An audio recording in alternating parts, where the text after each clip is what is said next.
Sering nggak sih kita mikir, apa riwayat kesehatan keluarga itu udah jadi takdir yang nggak bisa diubah? Nah, dalam pembahasan kali ini, kita akan bedah ide itu. Berdasarkan karya Dr. Syarat Paul, kita akan lihat gimana caranya kita bisa loh mengambil alih kendali atas takdir genetik kita sendiri. Jadi, ini dia pertanyaan besarnya. Seberapa besar sih kendali yang kita punya? Apa DNA kita itu skrip film yang udah paten? Atau kita ini sutradaranya yang bisa mengubah alur cerita? Yuk, kita cari tahu bareng-bareng. Dan ini bukan lagi sekadar teori ya. Biar lebih kebayang, kita lihat kasusnya Chris Hemsworth, pemeran Thor.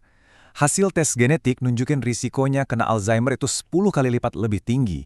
Ini jadi pengingat yang kuat banget kalau genetika itu nyata. Tapi pertanyaannya sekarang, apa yang bisa dia, dan yang lebih penting lagi, apa yang bisa kita lakukan soal itu? Nah, ini dia kuncinya. Seperti yang dibilang Dr. Syarat Paul, gen itu cetak biru, bukan takdir. Gini deh analoginya. Kamu mungkin dapat denah rumah, tapi kamu yang pilih catnya, perabotannya, dan gimana cara ngerawat rumah itu. Pilihan kita sehari-harilah yang pada akhirnya ngebentuk hasilnya. Oke, kita mulai dari pusat komando, otak kita. Karena kalau kita bisa melindungi aset paling penting ini, kita bisa mengubah segalanya. Jadi, gimana caranya kita bisa menjaga otak kita tetap tajam, nggak peduli apa kata gen kita? Dan kenapa sih tindakan kita sendiri itu penting banget? Coba deh kita lihat timeline ini. Selama puluhan tahun, dari tahun 90-an sampai 2010-an, industri farmasi itu ngabisin miliaran dolar cuma buat ngejar satu hipotesis soal Alzheimer. Yang ternyata pas tahun 2021, kita baru tahu kalau itu mungkin didasarkan pada riset yang bermasalah. Ini pelajaran penting. Kita nggak bisa cuma duduk manis nungguin pil ajaib. Untungnya, kita nggak perlu nunggu. Ada alternatif lain yang kuat dan udah terbukti. Namanya diet mind. Ini bukan soal obat-obatan, tapi soal kekuatan luar biasa yang ada di piring kita setiap hari. Seberapa kuat emangnya? Penelitian nunjukin kalau diet mind bisa mengurangi risiko Alzheimer sampai 50%. Bayangin risiko kamu bisa kepotong setengah cuma dengan ngubah apa yang kamu makan. Nggak perlu resep, nggak ada efek samping. Jadi gimana caranya? Bagian pertamanya gampang banget. Hindari atau kurangi makanan-makanan yang bisa memicu peradangan. Coba deh batasi daging merah dan keju jadi seminggu sekali aja, dan sebisa mungkin bilang nggak sama gula dan makanan cepat saji. Terus apa yang mesti ditambahin? Nah, ini bagian serunya. Perbanyak makan buah beri, terutama blueberry yang kaya antioksidan, dan kacang-kacangan kayak walnut yang jadi makanan super buat otak. Jadiin ayam atau unggas sumber protein utama kamu, dan pakai minyak zaitun sebagai ganti lemak jenuh. Dan kalau kamu cuma bisa lakuin satu hal aja, lakuin ini, makan sayuran berdaun hijau setiap hari.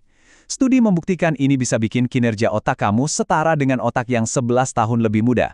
11 tahun, luar biasa banget kan? Oke, selanjutnya kita bahas sesuatu yang sering banget kita anggap sepele, padahal sebenarnya ini adalah hormon kuat yang ngatur semuanya, dari kekuatan fisik sampai sistem imun kita. Vitamin D. Kontrasnya tuh, wah, jauh banget. Di satu sisi, ada prajurit Maasai yang hidup di bawah sinar matahari dan punya kadar vitamin D yang optimal buat performa atletik. Di sisi lain, hampir separuh populasi di negara-negara barat malah kekurangan. Ini bukan cuma angka loh, ini perbedaan besar dalam potensi fisik kita. Bahkan sejarawan kuno, Herodotus, ribuan tahun lalu udah sadar loh soal ini. Waktu di medan perang, dia merhatiin kalau tengkorak orang Mesir yang selalu kena matahari itu keras banget. Sementara tengkorak orang Persia yang selalu menutupi diri rapuh banget. Ini bukti nyata dari masa lalu tentang betapa pentingnya sinar matahari buat kekuatan tulang kita. Dan kekuatannya nggak cuma di tulang. Sebuah penelitian besar nunjukin kalau suplementasi vitamin D bisa nurunin risiko penyakit autoimun. Itu loh, kondisi di mana tubuh nyerang dirinya sendiri sampai 22%. Artinya, vitamin D itu ngebantu nenangin dan ngatur sistem imun kita. Biohack kita yang ketiga ini mungkin bakal bikin kamu kaget. Kita akan bahas vitamin B yang sering diabaikan, dan gimana vitamin ini megang kunci buat kesehatan jantung, dan bahkan mungkin buat memperlambat proses penuaan.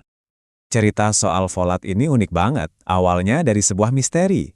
Tahun 1920-an ada Dr. Lucy Wills yang lagi berjuang ngelawan anemia fatal di India. Nggak disangka-sangka, dia nemuin obatnya di dalam selai Marmite. Waktu itu dia belum tahu itu apa, jadi dia cuma nyebutnya faktor Wills. Bertahun-tahun kemudian, kita baru tahu kalau bahan ajaib itu ternyata adalah folat.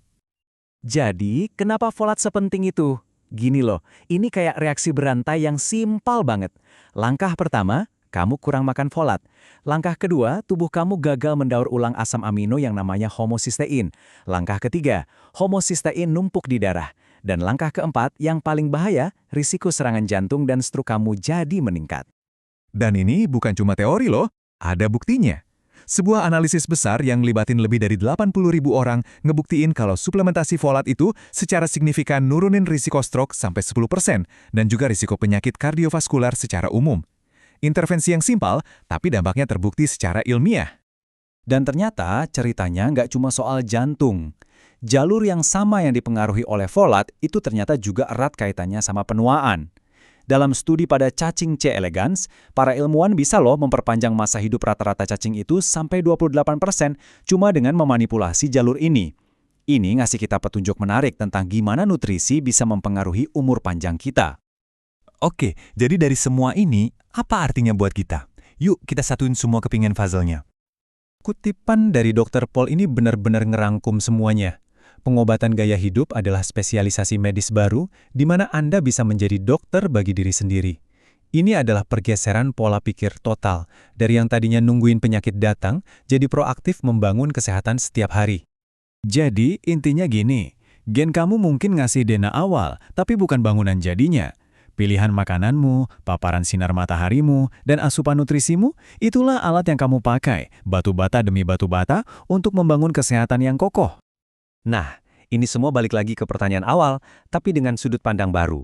Setelah lihat semua bukti ini, biohack pertama yang bakal kamu coba, mungkin nambahin segenggam bayam pas sarapan, atau jalan-jalan sebentar di bawah sinar matahari. Pilihannya ada di tangan kamu, dan kekuatan untuk menulis ulang takdir kesehatanmu dimulai hari ini.